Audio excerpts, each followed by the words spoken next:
ভালো থাকাটা তুমি জানোই না রূপসা। You don't know. তোমার থেকে অনেক ভালো ওই মেয়েটা শ্রেয়া। আমি অনর্থক গালাগাল করেছি, বকেছি, গালমন্দ দিয়েছি,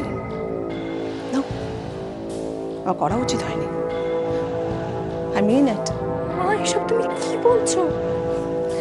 চাকে ডিসিশন নাও, আমাকে প্লিজ তাড়াতাড়ি জানিও। আর একটা কথা, সবার সামনে প্লিজ সিন ক্রিয়েটটি করো না, ওকে? মা মা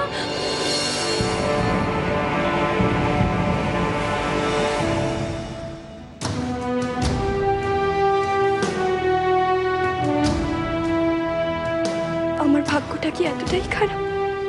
বৌদি সব ব্যাপারে আমার থেকে জিতে যাবে কেন? কেন? কি দোষ করেছি আমি? কি দোষ করেছি?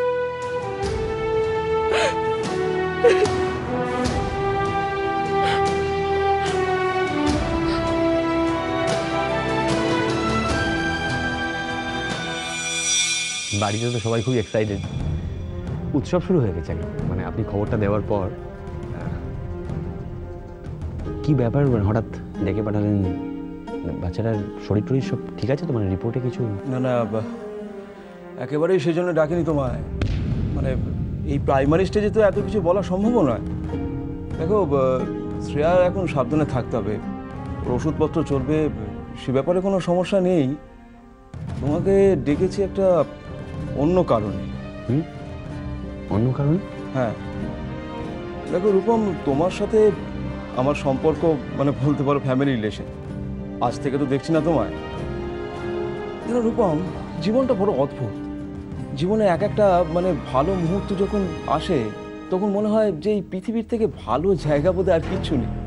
ঈশ্বরকে ধন্যবাদ দিতে ইচ্ছে করে যে এরকম একটা সুন্দর জীবন দেওয়ার জন্য।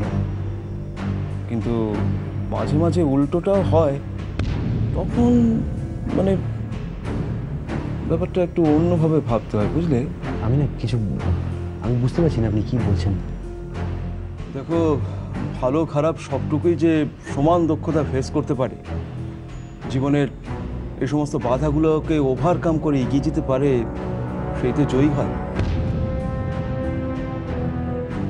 তোমাকে আমি আজকে একটা অপ্রিয় সত্যি শোনাবো। শুনে হয়তো তোমার মনটা ভেঙে চুরে তছনছ হয়ে যাবে।